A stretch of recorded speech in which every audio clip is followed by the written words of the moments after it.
Good evening, everybody. Thank you. Got a couple of folks. There's an agenda right to your right as soon as you go in.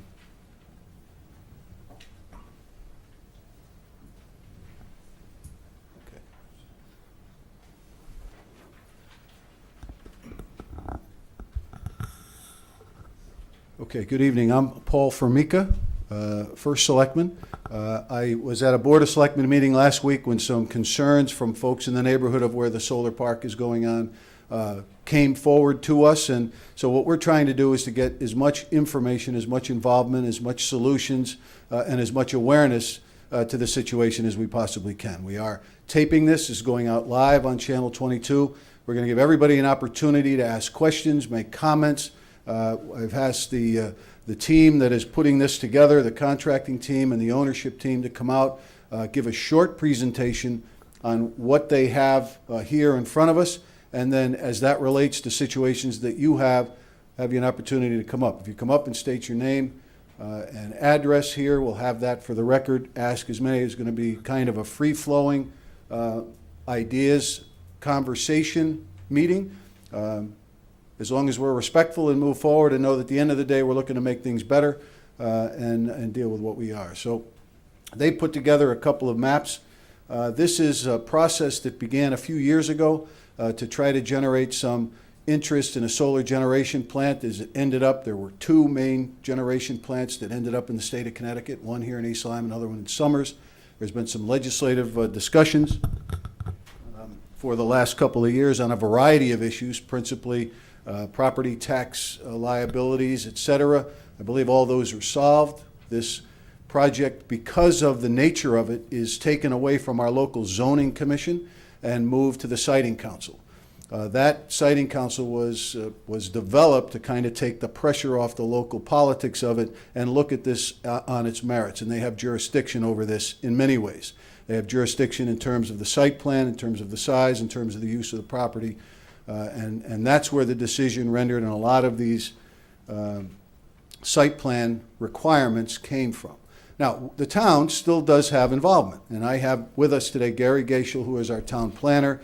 As you remember, this is part of a subdivision that was discussed a few years ago, and then when the economy went bad, I think that stalled the subdivision. I think so this ends up to be a hybrid where a certain number of acres in the back part of the subdivision become a solar park, and there's still an opportunity for houses in the entrance coming up to the right. I think maybe half a dozen, or I don't actually know exactly how many. And then the solar park goes in the back. So the Planning Commission is involved in that. Joe Smith is here from our building department. He is the building inspector and has to issue a building permit based on applicable state law. Dick Morris is here. He's our fire marshal, emergency management director. Any questions you have to him with regard to any safety issues going forward? And in fact, we know we have to understand what happens in the event of emergency. So as part of this process, as we move forward, there will be discussion on how our emergency first responders will respond if there's a fire, for example, an electrical event up there, and do we have the tools? And we'll make sure that we do, and we should know, because we have a huge solar presence on the top of the high school. It's filled with kids, so we should know about all that, and I'm sure that we have some safety issues already in place for that. So that's who we are, and that's what we have here. We're going to talk about a couple of stages: the construction stage, which is creating a lot of the agita right now, and then the operational stage once it's built, and then the ongoing stage after that. And the principals are here. Andrew Chester is the principal with Green Skies to put it on. I think he's going to speak first. And then Mike Lombardi will come up. I guess you're the general contractor for the job. And then Ryan McNamara is the on-site supervisor? Project manager. That's a better, okay. That's a better. And then Travis is here. So you have the team. This is question and answers. I'd like to let them give a presentation to show where we are. Then we'll come up. I'll try to moderate to the best we can. Realize if we want to keep this on record, we like to play this again for those folks who are unable to either be here or watch tonight, so we can get the good information out there. So, and then if my office will be involved to the extent I can be involved and I can help. We have had contact with the siting council. They have sent an inspector down. I believe they've talked with some of you. You may or may not be happy with that. I have spoken to the attorney at the Siting Council and can work as a liaison there if necessary. So that's kind of where we are. So I'll introduce Andrew. He'll start from there, and then after that, we'll just kind of speak one at a time and come up here to the podium, and we'll go from there. Okay? Thank you. Andrew? There, here, wherever you want to start. Thank you. So thank you all for coming out this evening. That was great background information. Just to let you all know, my name is Andrew Chester. I'm a principal with Green Skies Renewable Energy.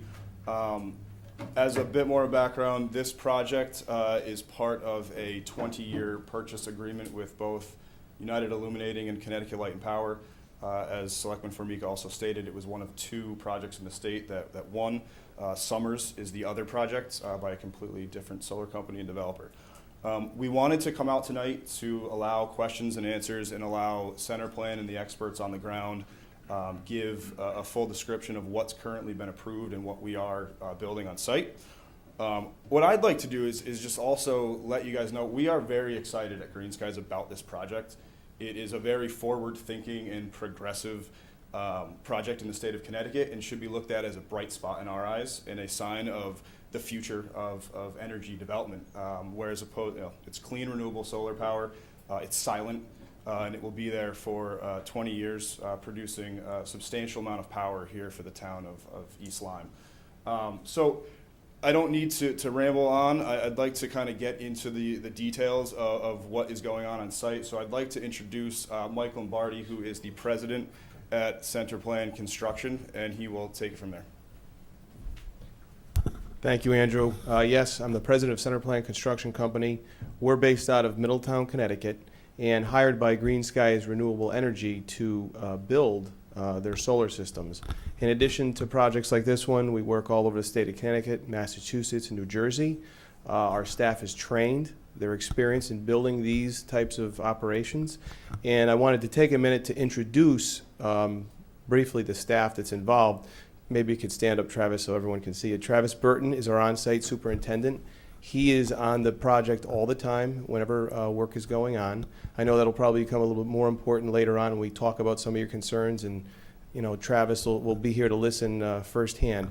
Ryan McNamara will also be talking in a little while as our project manager. Pardon me. Ryan runs all of the work that we do for Green Skies, and Ryan has become a foremost expert in solar power construction. So with that, I'm going to let Ryan stand up and briefly go over not all of the fine parts of what went into the design of the project, but really where we are right now and where we're headed and how things are going to be phased, so that after he's finished, we can answer the questions that we know you have. And then later on, we'll do our best to address anything, and anything that we can't, we'll get back to you with. Right, do you want to? Okay. Excuse me. Basically, I just want to let you guys know what you can expect over the next 4 to 6 months on this project. As you know, the site is entirely cleared at this point, and we are in our grading and drainage operations. So to give you a little idea of what this site will look like at the end of the day, it will be a uniformly graded site all the way across from north to south, and it will be pitched at a slight angle going back towards the wetlands in this area. Within the next, I would say, 3 weeks, we should be complete with the grading and drainage activity, which is 90% of the noise that you're hearing now. The heavy machinery, the trucks coming in and out, the bulldozers. So that, in the next couple of weeks, is definitely going to die out. Once we establish grade and we put our drainage structures in, we're going to go in and we're going to start trenching for the underground electrical lines that are going to connect each one of these solar panels to a series of distribution points down to where it interconnects over on Walnut Hill Road. We anticipate that to happen in about a month. Subsequent to that, the racking installation will take place, which is the steel racks that hold the solar panels in place. After that, they all get tied together. We will be spreading loam in the entirety of the site with a low-growth seed mix within the solar array and wildflower and wildlife mixes around the perimeter of the site. Subsequent to that, you'll have a series of site improvements. Most neighbors will get a stockade fence delineating their property from the solar array, along with a number of landscaping improvements here, here, here, and down the adjacent property lines. At that point, the site is pretty much complete. We perform our interconnection with the utility grid, again, feeding out onto Walnut Hill Road. And at that point, the site is active, and we're actively generating electricity. At which point, Center Plan Construction will then turn the site over formally to Green Skies, who becomes the owner and the operator of it. And I'd like to bring Andrew Chester back up just for a few more moments to talk about the operation and maintenance of the site. Sure. Can I just ask a real quick question? Sure. What's the white and what's the green? It's a good question. Very good question. The white is where you're going to have cleared solar field. Obviously, each one of these is a cluster of panels. These are your drainage basins, your drainage structures going out into the wetlands. And then green is where either reestablished meadow or forest will exist. And we've done our best with our engineers to digitize what you guys have existing on your property, and then show you where we will be replanting and reestablishing the areas that were disturbed right up to the limit of development. Thanks. So a bit about the maintenance. There's very minimal maintenance needed for solar in general. There are no moving parts, there's no combustion. They sit and collect sunlight and produce power. So what we do to manage this site is we have live monitoring that pushes data to the web on 5-minute intervals. The utility company also has this, as well as NEPOOL, which is the oversight committee of the utilities. So we will have our operations and maintenance crews paying close attention. They will also get alerts if anything were to go wrong. In terms of the vegetation and actual maintenance on site, we will have lawn and landscaping crews that will do work throughout the warmer months.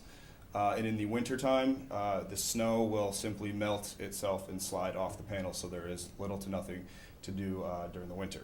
In terms of the inverters, those will also have yearly checkups where diagnostics are run. And in the event that anything were to be needed to be improved on an inverter, it's simply plug and play. You can take a cartridge out and install, whether it's a new fan or some other type of component inside. Another thing that I wanted to mention is I've heard there have been some concerns about the end of term and our potential decommissioning process. So right now, as I stated earlier, there is a 20-year agreement in place. It is our intent at the end of that contract to completely decommission the site. Just about everything is 100% recyclable.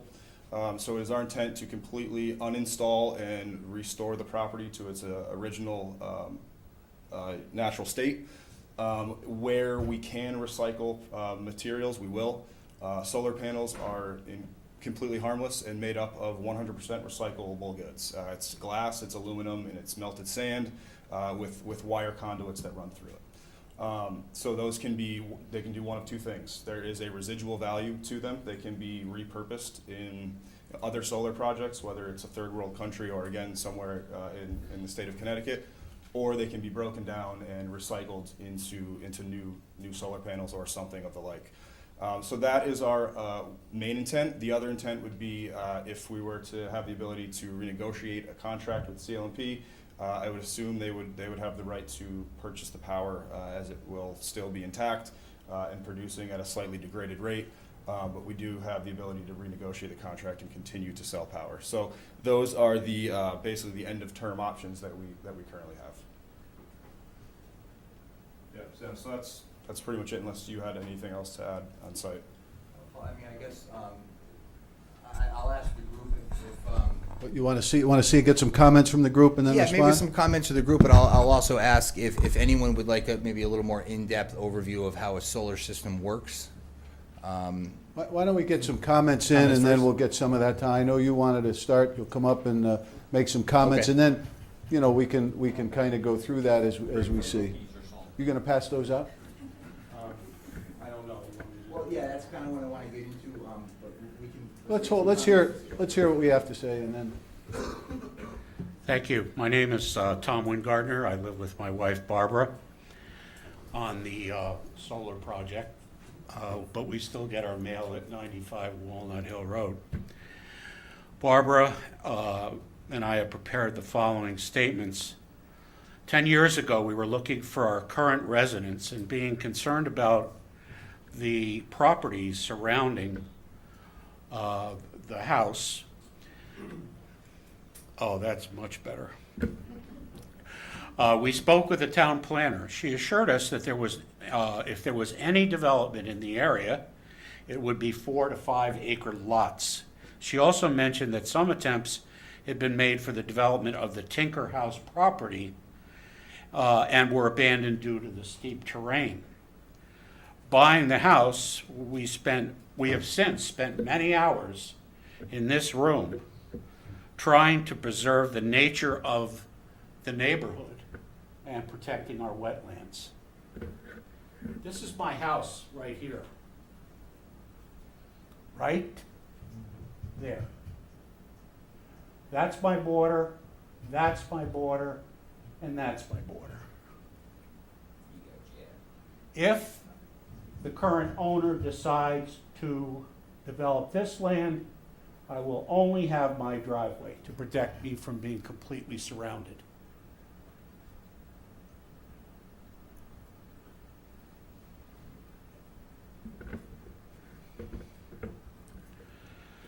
Our issues are the following. We called I think it's Messier, at the Siting Council, the State Siting Council. He was very concerned about our comments and scheduled a meeting for us the next day. He did not show and he did not call. We have not been able to reach him since. Our experience as an abutter to this project has been incredible noise, dirt, earth-shaking rumbles that rattle our cabinets and house. There are times that we think our house is going to come right off the foundation. They have our particular site calls for a real deep trench to be cut right up to our rock wall. And then this, I used to call them steamrollers, but it's a roller, but it vibrates. And when that thing follows the bulldozer, everything in the house is rattling all over the place. We have commented to these guys, and they've done everything. You know, they split it in half so we don't get a full day. One day we got a full day of this, and I called my friend over here, Paul, and he helped us out.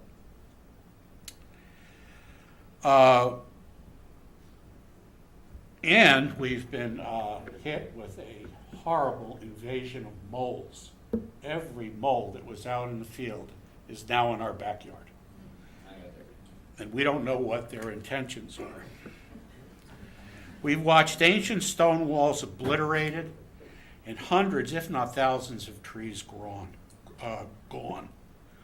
Our well, which is in back of our house, has a 75-cent circle around it, to which nothing should be done, particularly leaching fields, that type of thing.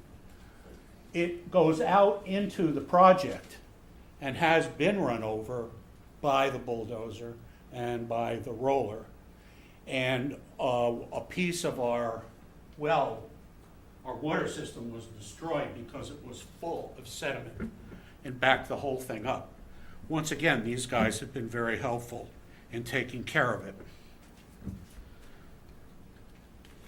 We have been told not to drink the water that comes out of our well. We've had it tested, and once it comes back, we'll know whether or not it's safe to drink or not.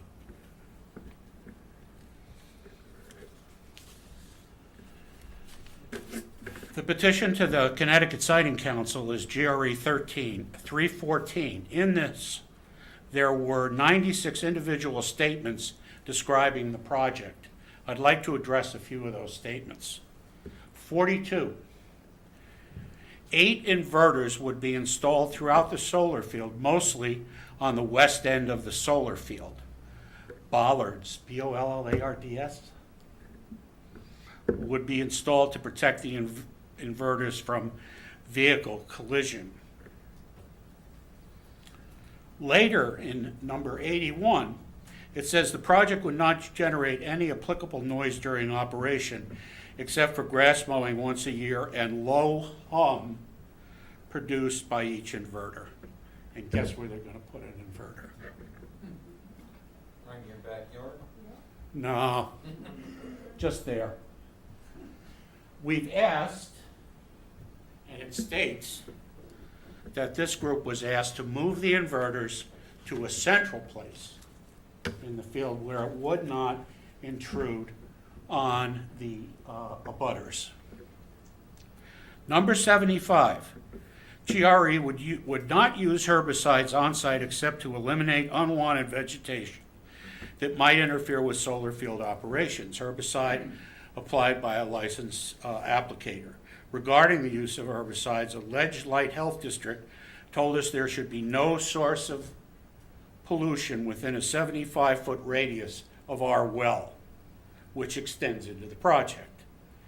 We would ask that that perimeter be respected, and we would like to know how that would be reinforced. We would ask, or GRE in number 95, would examine the repositioning of some of the solar panels and the proposed fence line to increase the setback.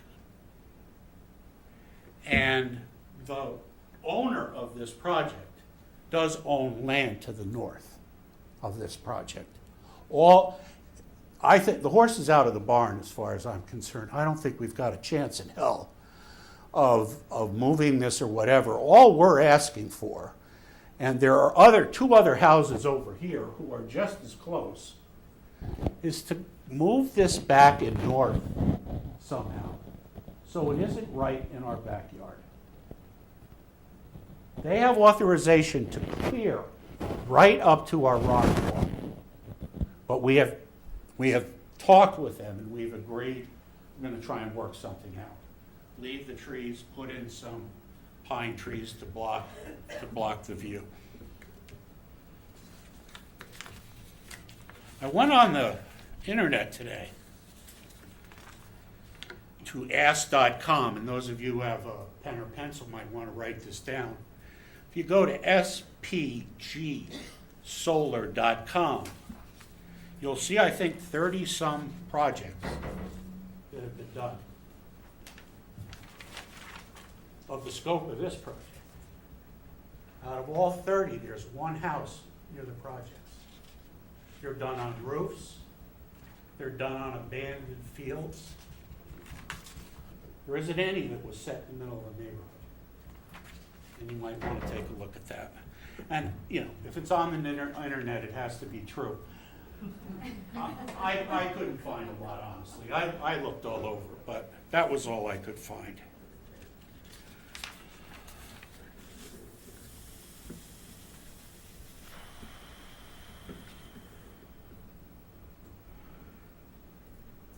How much research was done prior to the approval by the State Selectmen Zoning and Conservation?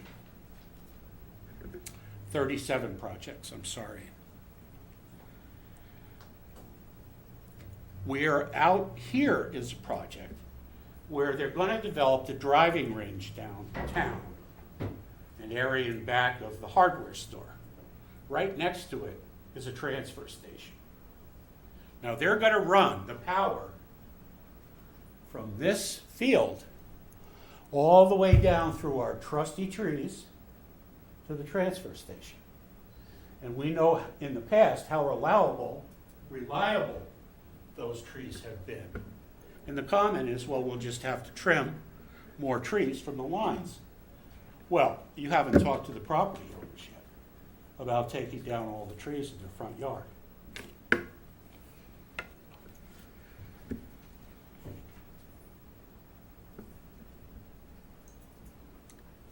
Where is anybody from the state of Connecticut to answer our two meetings? No one. They won't answer questions. Their attorney won't answer questions. I don't have a lot of time on my hand, but if there are other abutters, particularly those right up against the wall, I will be more than happy to form a class to go to the Attorney General of this state and go from the very beginning of this project to the end to see what the hell happened, so that we get answers as to what has happened to our town. Later, I'm sure someone from the Historical Society is going to be up here to talk about the Tinker House, which I could care less about. The charm of the Tinker House were the magnificent granite posts and the wheels and the steps and the stones. Well, they're all gone. The house is rotting, it's falling apart. Why should we incur any more money in this project by having it renovated, moved, torn down? If it's renovated, they're going to take the facade of it and put it on a house. You can go to Yankee Magazine, they'll build the same thing for you. If we fix the house up, people are going to look at it, wonder what the hell happened, run off the road into the pond. It just makes, there's no sense. It may be important to people in Niantic and other parts to come out here where we are and save our historical sites. I wish there was more activity about saving the nature of the area that we moved into. Our rolling farmlands and rock walls, as described in Yankee Magazine, is a place to visit. Is it possible to do something now during construction, before placement of the solar panels, the inverters, and all the connecting infrastructure? Can we possibly increase the setback to abutters to 80 to 100 feet? The only thing I have found was proposed legislation in New Jersey. I don't know that it was ever into law. They proposed a 100-foot setback on all solar fields. I don't know if that can be done. 50 feet would be a lot better than nothing. Thank you for your time. Thank you very much, Tom. Anybody like to go next? Mr. Mingo?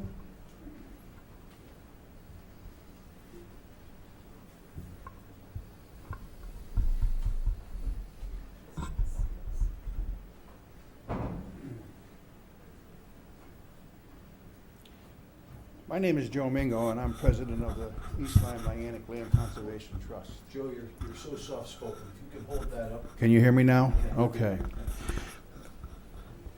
This particular area right here, this is 40 feet wide, this is approximately 80 feet wide, this is a little wider.